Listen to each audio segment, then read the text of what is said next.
Oi, oi.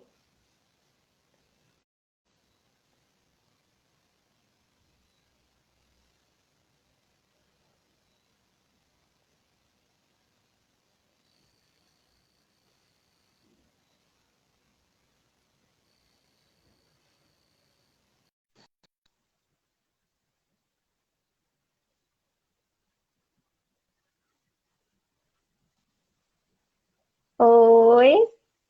Oi, como é que tá a Tá imagem? ouvindo? A Tá imagem tá boa? ótima. Boa? Tá, tá ótima. Esperar um pouquinho para ver se o pessoal vai chegando. O pessoal já tá comentando aqui. Boa noite, gente. Esse negócio de live é muito blogueira, viu?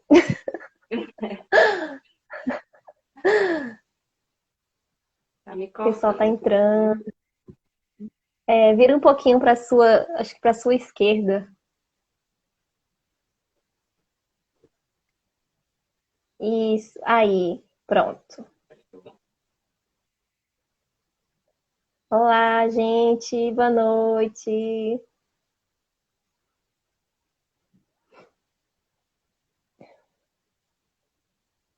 O pessoal tá entrando.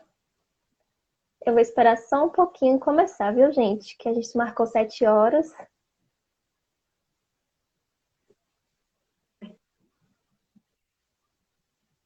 O pessoal tá entrando. É... Oi, oi.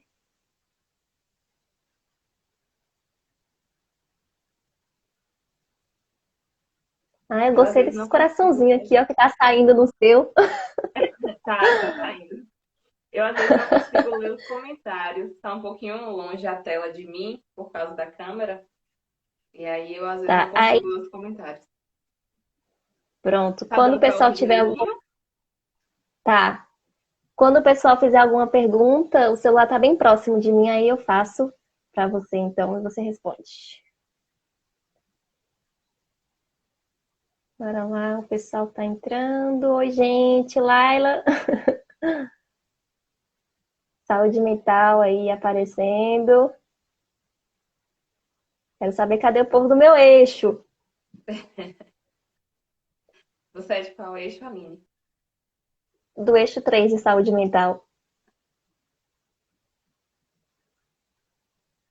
Ixi, acho que travou aqui, gente. Não sei se travou. É nas pedrinhas, né? O eixo 3?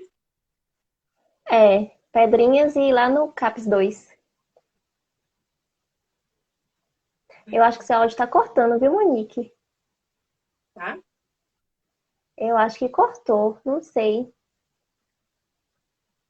Vamos conversando aí pra gente ir vendo se tá dando tudo certo. Aí se cortar, Teve uma qualquer hora que coisa eu você, troco. tá, teve uma hora que você falou que parece que cortou, mas agora tá indo. Travou não, disseram aqui, travou não. Obrigada.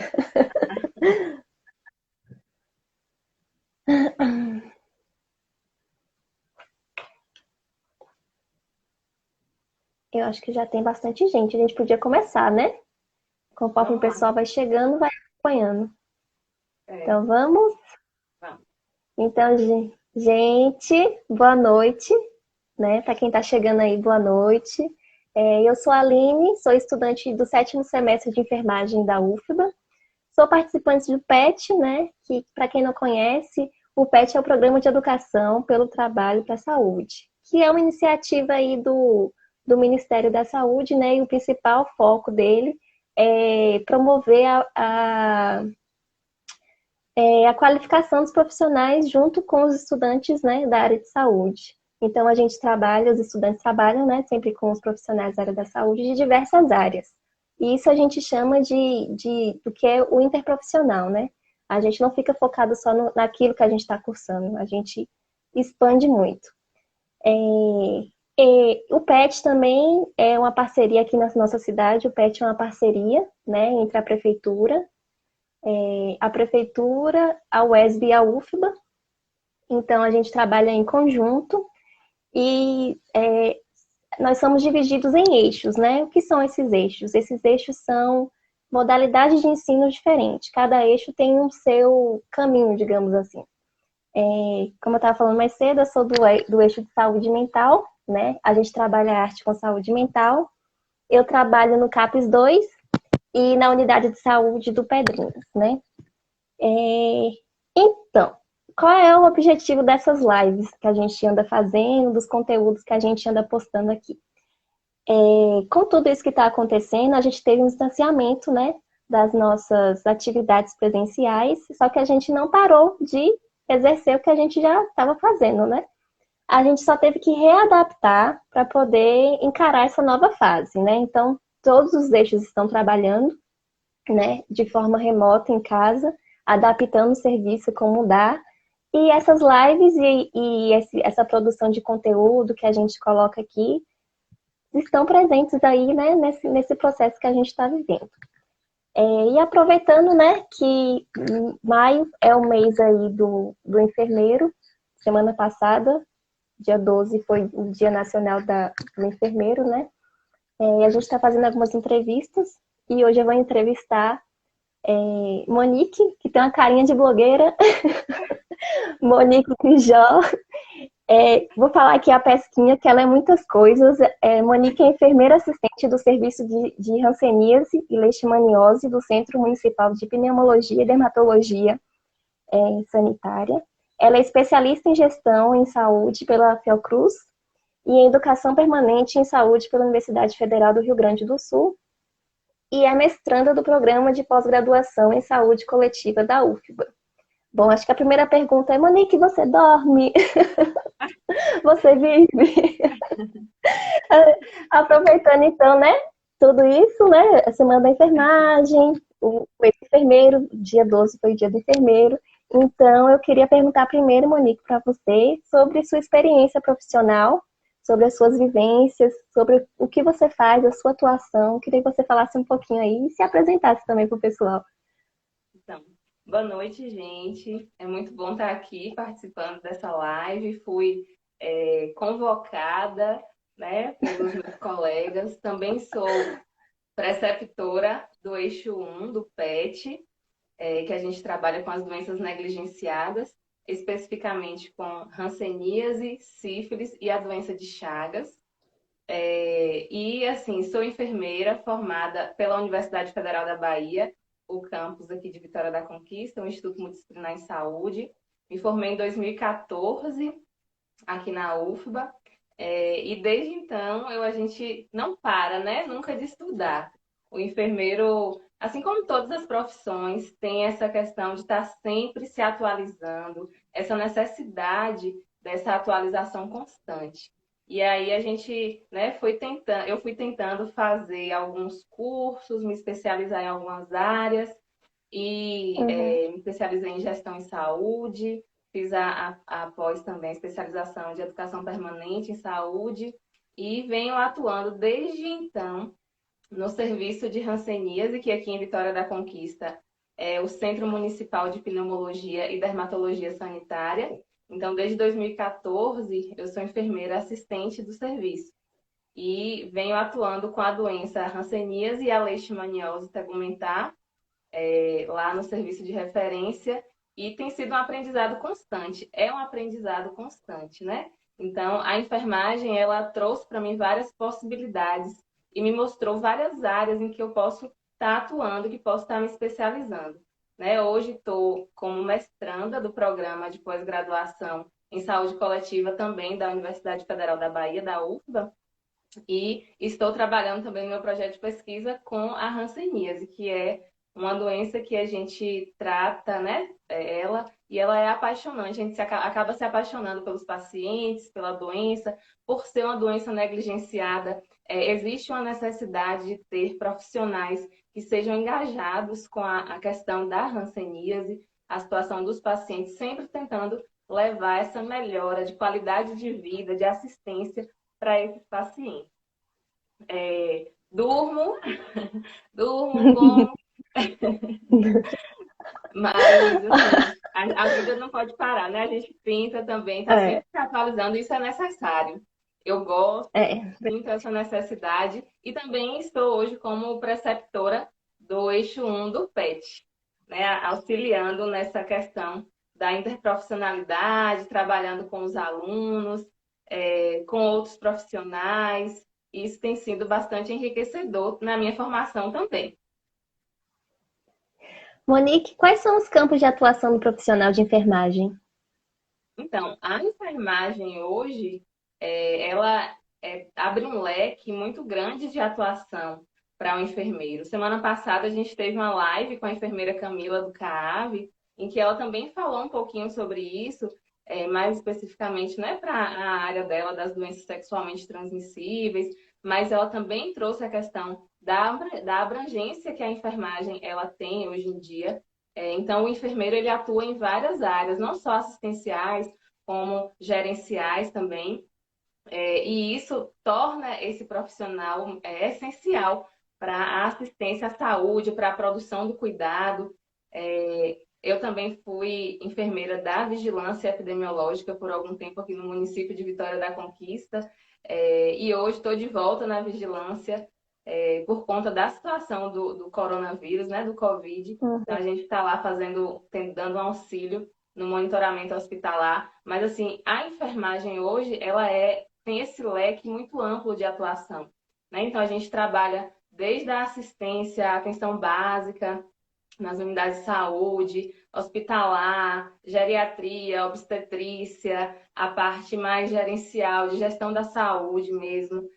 Então, assim, a enfermagem hoje, ela se torna essencial, né? E precisa ter esse reconhecimento, não só por parte dos profissionais de saúde, das outras profissões, dos nossos colegas, mas por parte de gestores, de todas as pessoas e da população também. Precisa haver esse reconhecimento em relação a essa profissão.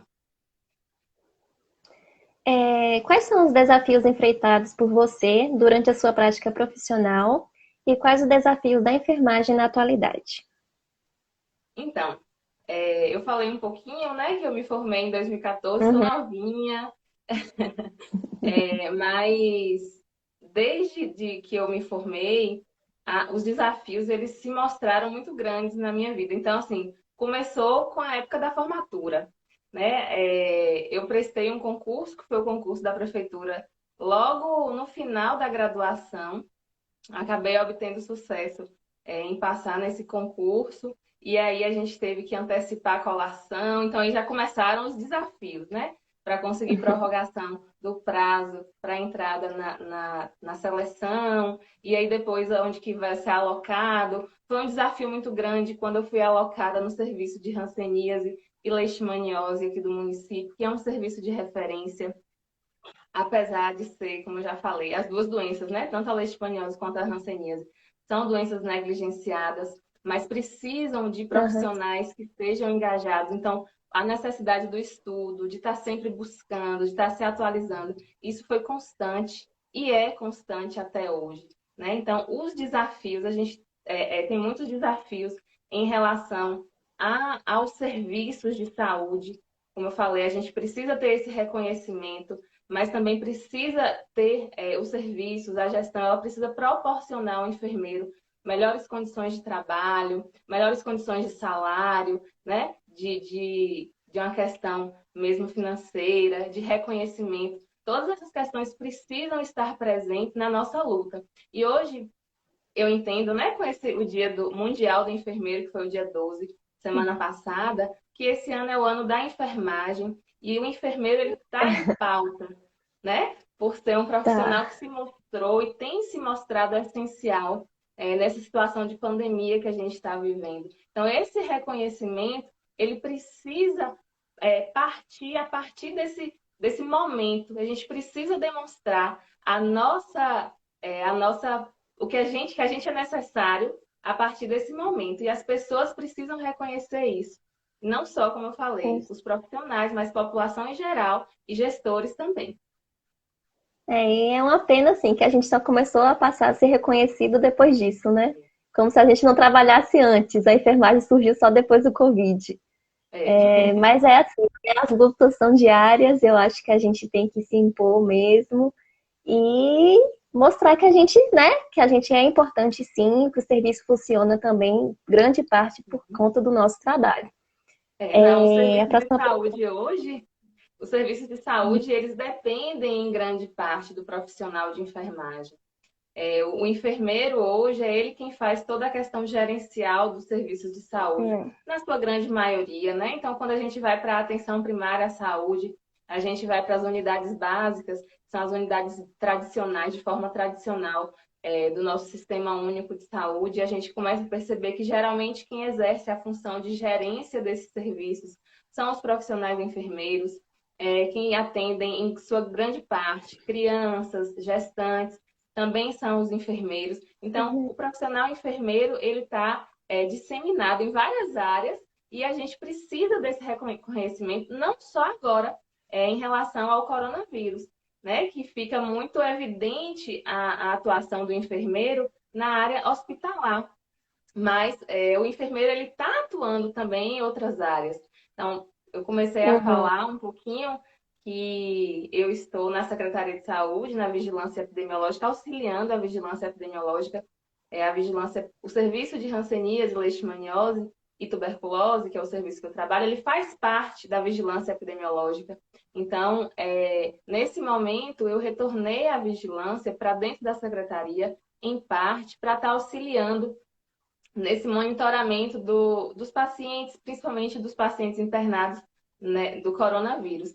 E a gente começa a perceber a importância que a enfermagem tem. Quando a gente vai para todas as áreas de gestão, hoje, a gente percebe que existem enfermeiros alocados em posições que são estratégicas para o enfrentamento dessa pandemia, e não só dela, mas de todas as outras áreas da atenção primária, da atenção hospitalar, saúde mental. Então, todas as áreas, Uhum. elas têm a necessidade da atuação, né? E do papel que o enfermeiro exerce, que exerce de forma tão bem, né?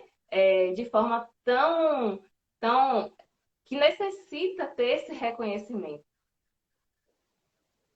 Aproveitando aí essa sua fala, né, um pouquinho sobre a atuação do enfermeiro aí na questão do Covid, eu queria saber como tem sido o papel do enfermeiro nesse enfrentamento, né? Você falou um pouquinho, mas eu queria que você falasse mais um pouquinho.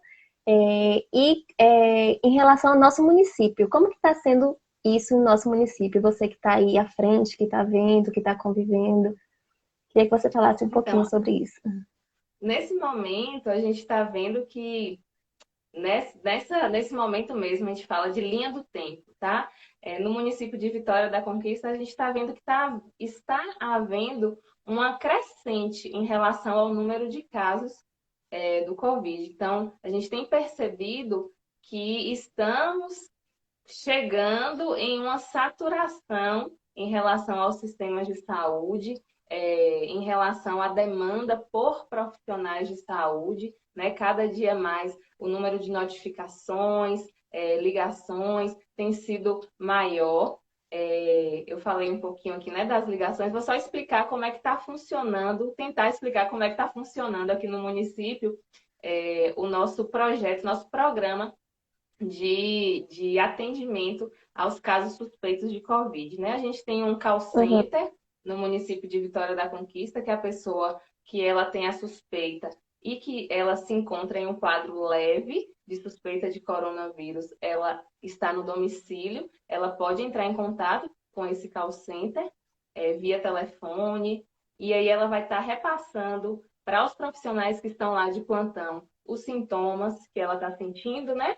Todas as questões relacionadas ao estado de saúde dela. Essas informações serão anotadas, vão ser repassadas para um sistema de monitoramento que a Prefeitura de Vitória da Conquista criou, um sistema online que ele faz o monitoramento. Na verdade, a gente consegue cadastrar todas essas pessoas que estão sendo monitoradas, como a gente chama, e aí diariamente os profissionais que estão lá vão fazer contato telefônico para estar monitorando o agravamento ou não dos sintomas dessas pessoas e vão estar verificando a necessidade de realização de coleta de exame para o coronavírus.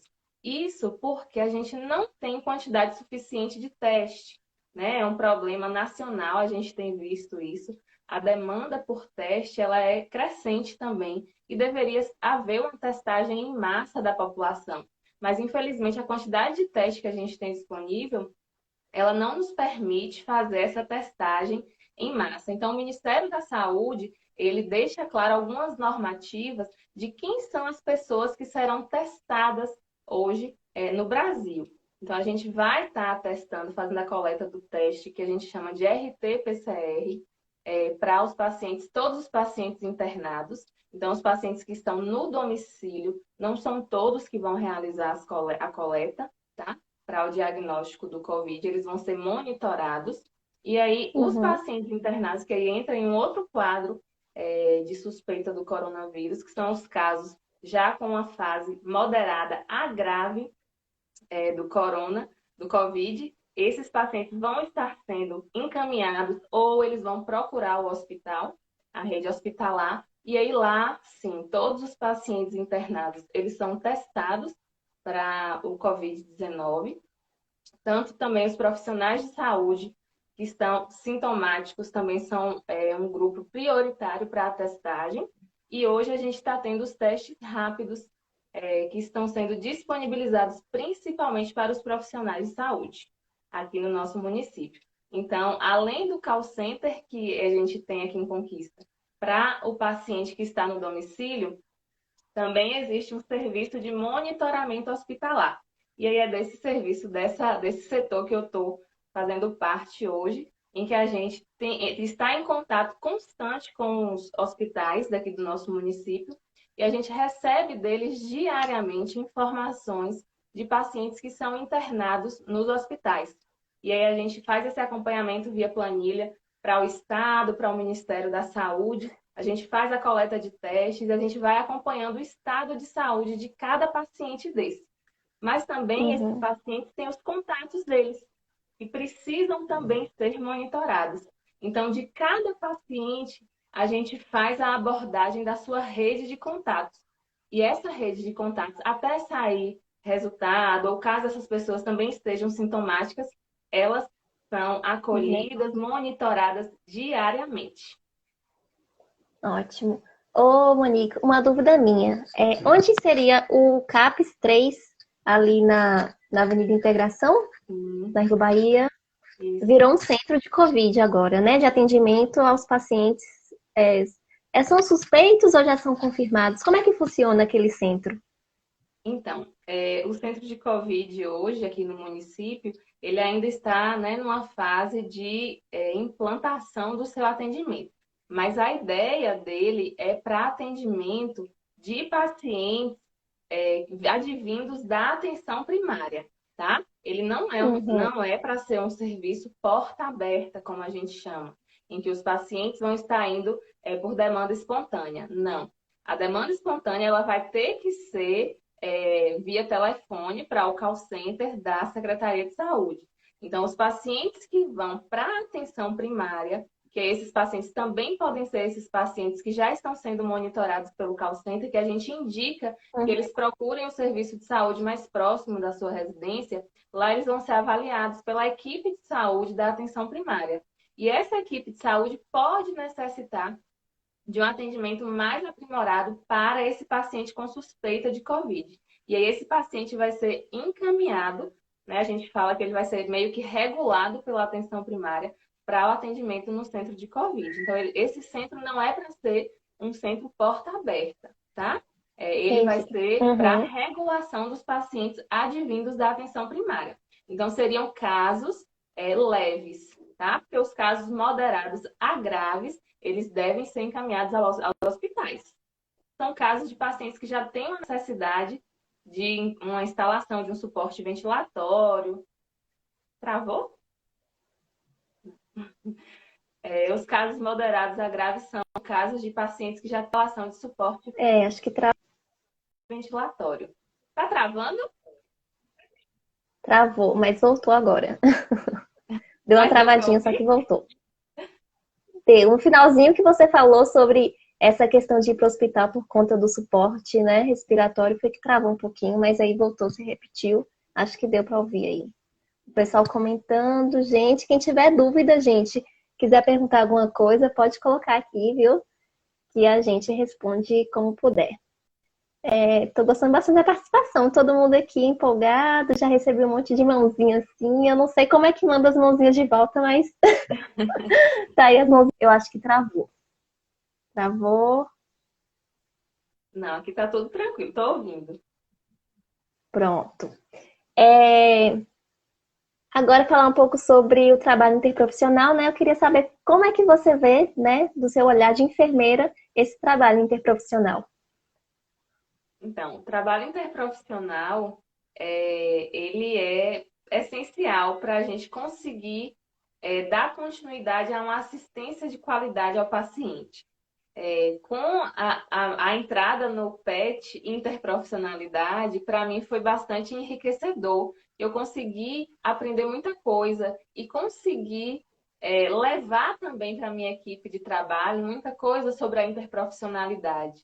Então, eu, enquanto Uhum, enfermeira, lido com os alunos, né, de medicina, enfermagem, psicologia, ciências biológicas. E aí, assim, a gente às vezes fica pensando, poxa, como é que a enfermagem vai conseguir se alinhar com os alunos das ciências biológicas? E a gente consegue perceber, conseguiu perceber nesse momento, né, nesse tempo, que existe muita coisa que pode ser se alinhada e a gente tem a necessidade do outro. Então, por exemplo, no serviço de hanseníase e leishmaniose, eu ficava me perguntando como é que eu vou trabalhar com esses alunos, né? Que às vezes a gente acha que não tem nada a ver. Mas aí os meninos começaram a fazer estudos sobre as bactérias que a gente trabalha no serviço. E foram estudos tão.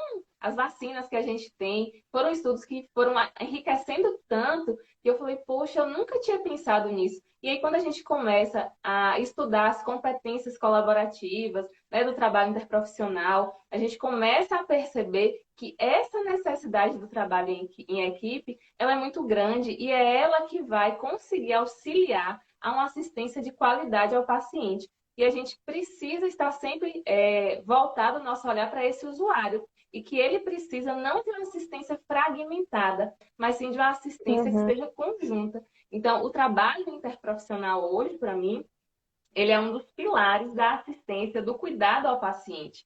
E ele tem se mostrado enriquecedor. E às vezes a gente esbarra com profissionais que têm uma certa resistência ao trabalho interprofissional, mas a gente consegue, né, através do que a gente tem aprendido com o PET, né, que tem sido bastante, eu tenho gostado muito, a gente consegue levar toda essa questão da interprofissionalidade, da importância dessa interprofissionalidade, desse trabalho em equipe, para essas pessoas e a gente consegue muitas vezes quebrar as barreiras e mostrar para elas o quanto que isso pode acrescer ao nosso trabalho e pode trazer benefícios aos pacientes, aos usuários. E a gente tem que estar sempre voltado para essas pessoas, para esses usuários. E a qualidade do trabalho, ela também melhora bastante, porque a gente começa a ter, né, um trabalho mais junto, mais unido.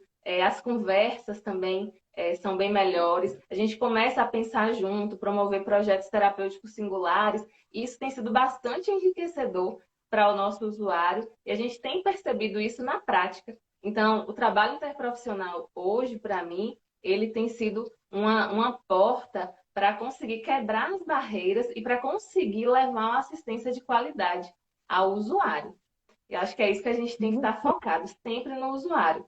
É verdade. Né, tá sempre buscando. E para você ver como que o PET ele tem sido enriquecedor nisso. Uma coisa que eu sempre, quando eu tenho oportunidade de falar, e eu sempre falo, é que o PET traz essa vivência que, na verdade, na nossa grade curricular não tem, né? Então, assim, quando a gente se depara com isso, é muito enriquecedor para os profissionais em geral, mas para o aluno é uma coisa, assim, muito, muito, assim, de ampliar os horizontes, entende? Por exemplo, no meu eixo entrou uma aluna que faz cinema. Aí você para e pensa, gente, uma pessoa de cinema inserido na área da saúde, dá certo? E dá muito certo, dá muito certo. A gente faz trabalhos incríveis todos juntos. Então, assim, como você disse, só vem acrescentar, só vem, né, melhorar a qualidade do serviço que a gente presta. E para quem é aluno que tem a oportunidade de estar no PET, eu acho assim que é muito. É uma oportunidade única, né? Às vezes na vida profissional possa ser que ele não tenha essa vivência que ele teve durante a graduação. Então, toda vez que eu tenho essa oportunidade de falar, eu comento disso, que eu acho fantástico isso do PET. Eu acho muito E quando legal. você falou em relação à nossa grade curricular, eu também, né, sou fruto da UFBA e realmente, na verdade, a grade curricular da maioria dos cursos, ainda hoje, elas têm uma formação mais tradicional, o profissional, o estudante, né? Ele às vezes tem uma inserção com algumas outras profissões, mas é bem raro.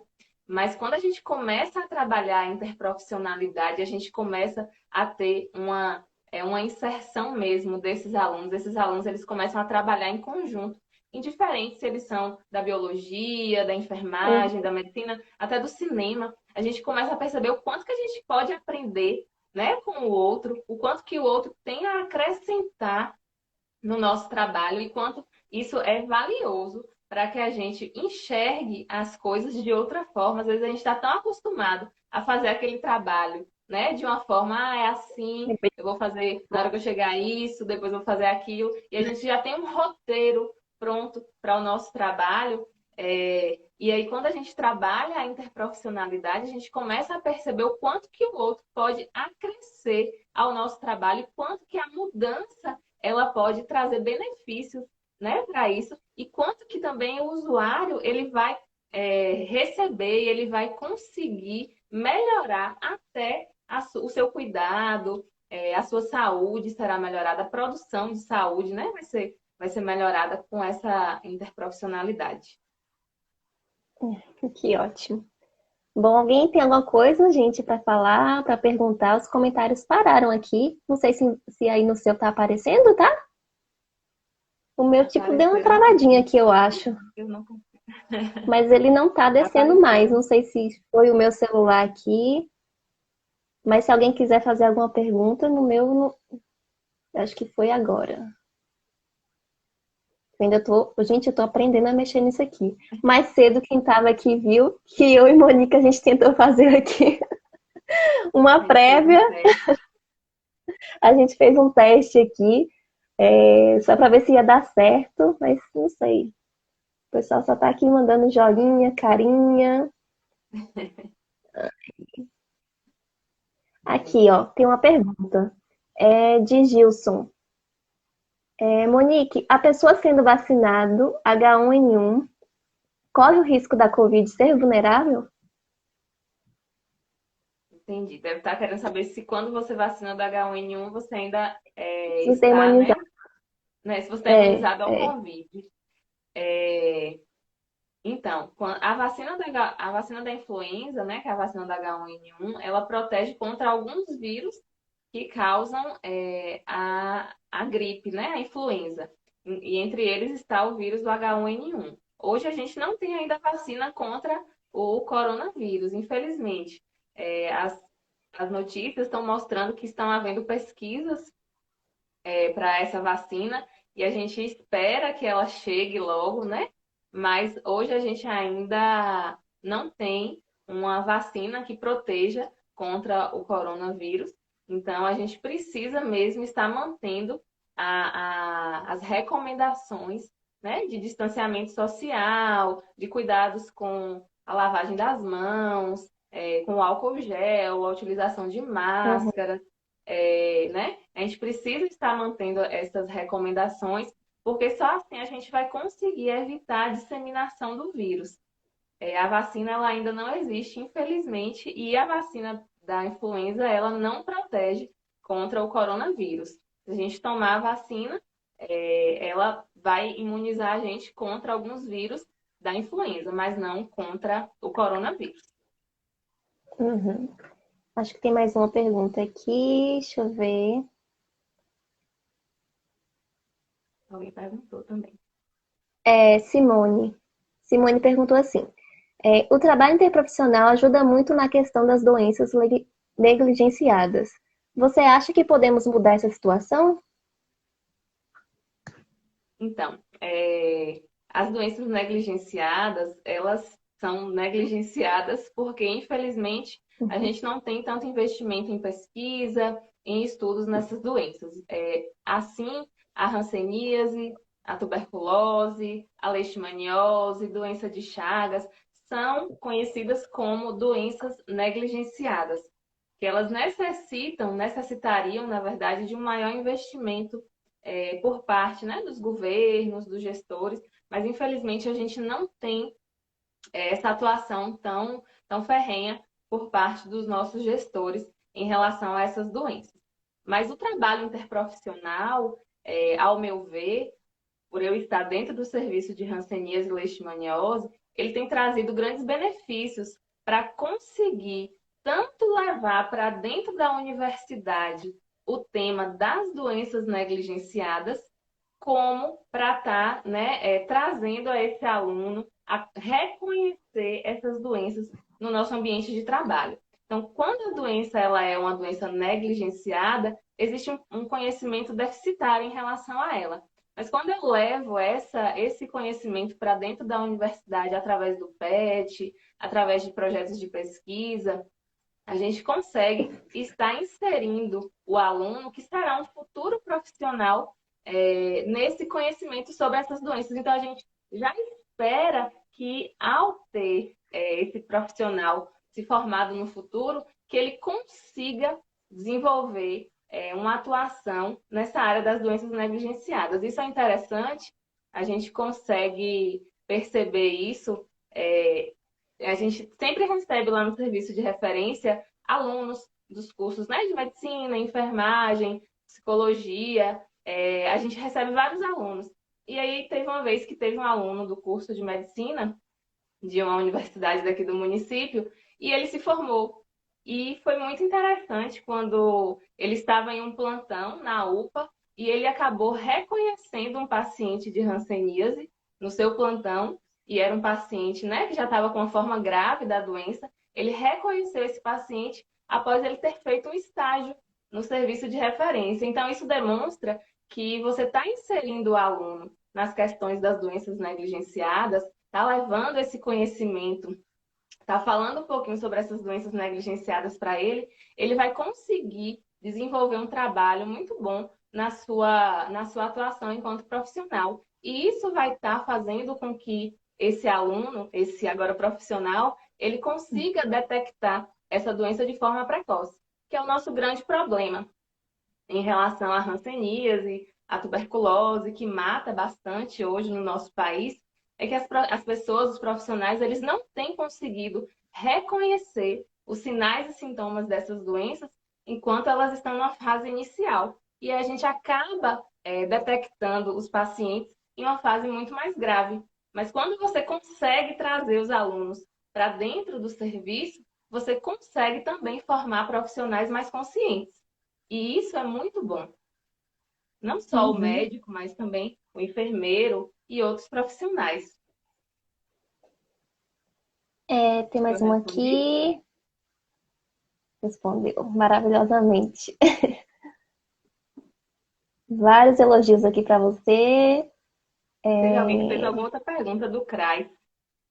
Deixa eu procurar aqui. Tem um aqui de Medicel. Monique, fala um pouco como funciona a articulação entre o serviço de referência e outros serviços de saúde, e também de fora do campo da saúde, CRAS, etc. Então, aqui no nosso município, a gente consegue uma articulação legal com a rede de atenção.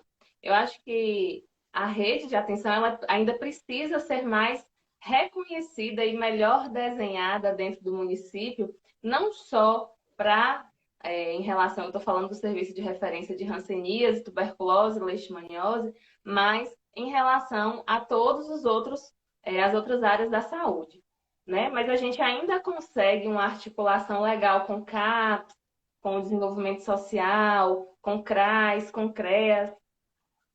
O serviço de referência ele é composto por uma equipe relativamente pequena. É um enfermeiro, um médico, um técnico de enfermagem, um fisioterapeuta e uma farmacêutica. para o serviço aqui de hanseníase e leishmaniose. É uma equipe pequena, mas a gente agora está tendo um assistente social que está também ajudando nessa articulação, principalmente com CRAS, CREAS, CAPS, INSS, que a gente tem muita necessidade dessa articulação, às vezes articulação também com a rede hospitalar. Então, essa articulação, ela ainda precisa ser melhor desenhada, não só para o serviço de hanseníase, leishmaniose, tuberculose, mas eu acho que para todos os serviços de saúde da nossa rede como um todo. Esse desenho precisa ser melhor elaborado, o fluxo para que esse paciente consiga caminhar dentro dessa rede precisa ser melhor desenhado, né? Mas a gente ainda consegue uma articulação legal aí com essa rede, mas ainda assim precisa ser melhor desenhado. Os nossos pacientes, Acho que eles já são muito responde. vulneráveis. Isso responde aqui a pergunta da mesma pessoa que fala e quais os principais desafios dessa articulação. Acho que você já deu início aí, né?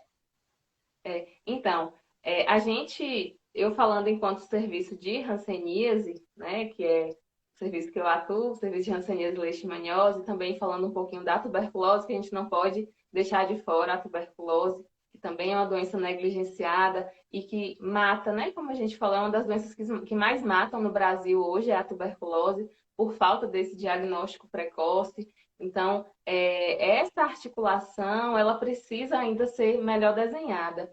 É um desafio muito grande a gente trabalhar com doenças negligenciadas num país como o Brasil. Como eu já falei, a falta de investimento em pesquisa, a falta de investimento, né, em medicações para esses pacientes. Por exemplo, na hanseníase, a medicação que a gente usa hoje ainda é a medicação que foi descoberta desde a década de 80 para tratamento da hanseníase, por acidente, né? Porque não foi um remédio que foi descoberto exclusivamente para o tratamento da hanseníase. Não, ele foi um medicamento que viu-se que acabava tratando o bacilo de Hansen, que é o Mycobacterium leprae.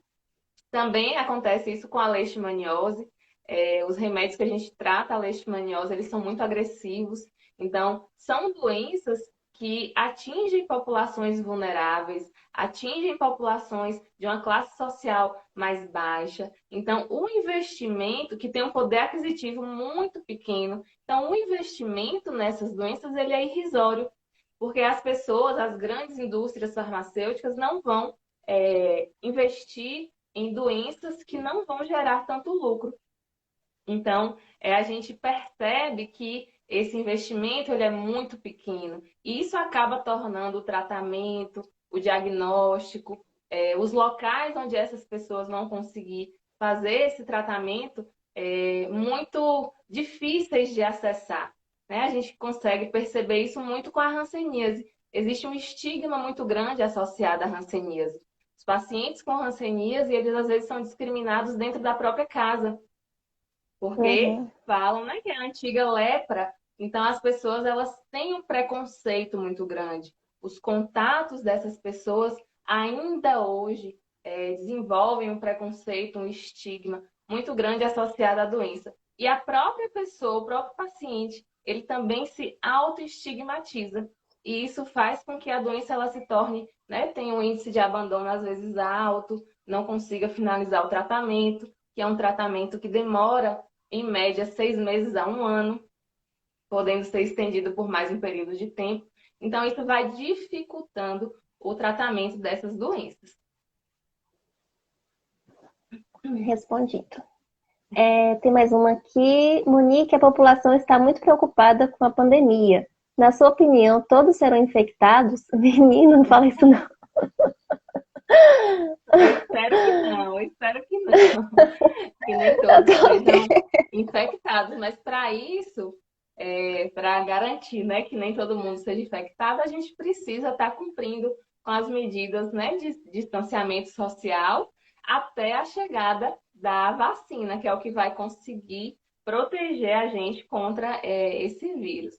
Né? O coronavírus ele tem se mostrado um vírus que ele é muito consegue se disseminar de forma muito rápida E para as Uhum. pessoas que têm algum tipo de comorbidade, ele tem se mostrado, às vezes, letal. A gente tem visto isso, né? Então, a gente precisa tentar também, né, fazer com que o nosso sistema de saúde ele não entre num colapso, porque o grande problema da pandemia, né, o coronavírus, ele não tem tratamento específico, o tratamento ele é sintomático, mas quando você tem muita gente chegando, adentrando o sistema de saúde ele não consegue suportar.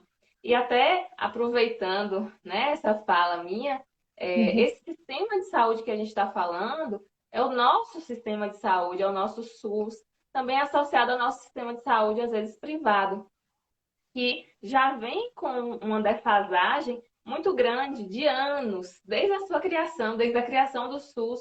Ele não teve o investimento que deveria ter tido. Né? A gente não tem esse reconhecimento do Sistema Único de Saúde hoje, mas não é de hoje. Já é uma coisa que vem de anos, desde da criação do SUS lá na nossa Constituição, né? Que a gente deveria ter tido um investimento maior, deveria ter tido esse reconhecimento maior do nosso sistema de saúde, e a gente não teve, né? E hoje a gente está vendo o quão importante o nosso sistema de saúde é, o quão necessário ele se faz, e a gente está tendo que ver isso no meio de uma pandemia, né? Em que a gente precisa resolver a situação, mas a gente não tem como, porque não tem leitos suficientes, você não tem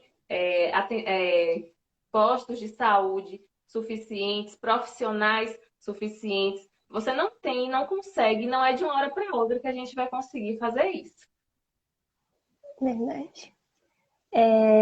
Uma pergunta aqui de Neto. Monique, você acha que o isolamento social em Vitória da Conquista está sendo eficiente e respeitado? Então, Vitória da Conquista é uma das cidades, né? Graças a Deus a gente tem conseguido, pelo tamanho da nossa população, a gente tem Ui! conseguido. Ó, Caiu. os acidentes técnicos aqui, gente. Ui! Em Conquista é a Se terceira quem maior sabe faz algo. população, voltando, né? Conquista é a terceira maior população da Bahia. E a gente tem visto que o nosso número de casos, ele às vezes está menor do que cidades que são menores do que Vitória da Conquista. A gente fala isso, por exemplo, Uhum. Ilhéus, Itabuna, Tá Jequié, bom. são cidades que têm uma população menor do que a nossa, mas que têm um número de casos muito superior. Então, a gente tem percebido, consegue perceber com isso que o município de Vitória da Conquista ele ainda tem um número de casos que está abaixo dos dessas cidades, por exemplo, tá? Mas nesses últimos tempos, como eu venho falando, a gente tem percebido que está havendo um aumento, né? Os hospitais estão ficando cada vez mais lotados. Como eu falei, eu faço parte do monitoramento da equipe de monitoramento, né, e vigilância hospitalar em relação Uhum. ao Covid aqui do nosso município. E no começo da pandemia, quando a gente criou esse setor, a gente via que o número de pacientes internados estava bem pequeno. E agora a gente já começa a perceber que está havendo uma superlotação dos hospitais para pacientes internados com suspeita e com exames que têm detectado, sim, o coronavírus. Então, o número de pacientes, de pessoas, tem aumentado. Então, a gente está vendo que vai chegar uma hora em que esse colapso também vai atingir o nosso sistema de saúde em Vitória da Conquista. Então, o isolamento social, ele se faz necessário para evitar esse colapso, como eu falei. É um sistema de saúde. E olha que o sistema de saúde de Conquista é um sistema de saúde que ele é reconhecido, né? É um sistema, a nossa saúde aqui do nosso município, ela tem uma atenção básica que é reconhecida, né, nacionalmente, quando a gente fala da atenção primária, de Vitória da Conquista. Os autores que falam sobre a atenção primária eles reconhecem a cidade de Vitória da Conquista como uma cidade em que tem uma atenção básica forte, uma atenção primária forte. Então, o nosso sistema de saúde é um sistema de saúde que ele em grande parte, tem uma base muito forte. Mas a gente está vendo que esse colapso também vai chegar aqui, né? E está chegando. Cada dia que passa, o número de casos está aumentando. É complicado, né, gente? Tem alguma Deixa pergunta eu ver se tem aqui mais. por último? É, Posso ler? pode. No serviço de Hanseníase, quais são as atividades que são atribuições apenas do enfermeiro que faz e... É que eu tô de cabeça para baixo, peraí. Ui. Quais são as E apenas atividades que são... enfermeiros são comuns aos outros profissionais. Então, voltando para o nosso serviço aqui de Hanseníase e Leishmaniose, o serviço, ele, como eu falei, ele é composto por uma equipe relativamente pequena, mas o serviço hoje ele é um serviço de referência ambulatorial que atende pacientes do município de Vitória da Conquista. Então, a gente atende só pessoas que são residentes aqui do nosso município e o enfermeiro ele tem papel fundamental nesse serviço, porque é ele quem realiza a triagem, né, desses pacientes. Então, os pacientes que são ou encaminhados para o serviço por suspeita ou chegam de demanda espontânea, eles são primeiro avaliados pela equipe da enfermagem. Então, é o enfermeiro que vai avaliar esse paciente e vai falar se o que ele tem é suspeita de hanseníase ou não. Hanseníase ou leishmaniose, tá? Então, é o profissional enfermeiro que faz a avaliação que a gente chama de exame dermatoneurológico nesse paciente para verificar a presença de sinais e sintomas sugestivos das doenças que a gente trabalha. Tendo sinais e sintomas sugestivos, o enfermeiro já faz toda a questão de preenchimento de prontuário, solicitação de exames, faz um mapeamento desse corpo, desse paciente, nos locais onde tem as lesões que são suspeitas, já encaminha esse paciente para laboratório, né? Já verifica a questão dos contatos desses pacientes, se tem algum vínculo epidemiológico em relação à doença. E aí o paciente retorna em um momento posterior para uma consulta com a médica já com tudo prontinho, né? Porque ele já está com o prontuário preenchido, já está com o exame solicitado, já está com o resultado desses exames. Ele tem a avaliação do fisioterapeuta, que faz a avaliação neurológica simplificada para avaliar comprometimento de nervos. E com a consulta médica, a médica vai determinar se aquilo que ele tem é passível de tratamento para hanseníase ou leishmaniose ou não. E aí, muitas vezes, a gente tem a questão da consulta unificada, em que o médico, enfermeiro e o fisioterapeuta, eles vão definir juntos um critério de tratamento, um plano de tratamento para esse paciente e os contatos dele. Então, a gente tem, né, essa unificação das profissões, essa interprofissionalidade para estar verificando o que vai ser feito caso a caso com aquele paciente. Então essa seria a parte mais que a interprofissionalidade mais estaria atuante ali nessa consulta. E nos retornos desse paciente no acompanhamento. A gente está sempre trabalhando em conjunto a partir de então. Então, a gente tem visitas domiciliares, que é feito junto com o assistente social, o fisioterapeuta também acompanha, o médico também. A gente faz capacitações para a atenção primária, para médicos, para enfermeiros, para estar tentando, hoje a gente está tentando descentralizar o serviço de referência para a atenção primária, porque hoje aqui em Vitória da Conquista, apenas o serviço de referência que atende esses pacientes. E a gente entende que se a atenção primária conseguir se capilarizar e conseguir fazer esse atendimento, vai ser muito mais proveitoso e muito melhor para a gente conseguir detectar mais casos, né? Já que esses casos eles aparecem primeiro na atenção primária para depois chegar até o serviço de referência. Então, essa descentralização, ela hoje se faz necessária. Ótimo. Bom, eu acho que é só isso, né? Foi a última pergunta. Deixa eu ver se tem mais alguma aqui. Acho que não. Não, o pessoal elogiando aqui. Bom, acho que foi isso, né? Nossa live rendeu bastante. Tinham me dito que eram meia hora, acho que a gente passou aí mais de uma hora, né, nessa Quase live, uma mas hora. acho que foi. Mas foi muito bom, eu gostei bastante. Queria agradecer você, Monique, pela participação, por ter aceitado participar da nossa live. Desejo boa sorte aí, né, nessa luta aí contra a Covid. Queria agradecer a todo mundo que participou da live, fazendo as perguntas, mandando um beijinho, um carinho aqui, mandando um monte de coisa. E acho que é isso, gente. Muito, muito obrigada aí pela participação de todos e até a próxima live. Obrigada, estou à disposição sempre. Obrigada a todo mundo que assistiu. Espero ter contribuído com alguma coisa nesses tempos de pandemia, ter levado um pouquinho, né, sobre a hanseníase, sobre o nosso serviço. Foi bem rapidinho, não dá para a gente esmiuçar, às vezes, o nosso trabalho, Uhum. mas também está falando um pouquinho. Acho que quem quiser, né, tá procurando, o serviço está sempre à disposição, eu estou sempre à disposição. Pode estar entrando em contato comigo, que a gente vai estar sempre dando suporte para o que for necessário. Ótimo. Então é isso, gente. Muito obrigada. Tchau, tchau. Monique, beijos. Tchau. Deu certo nossa. É, Tchau, gente. Obrigada. Tchau. tchau.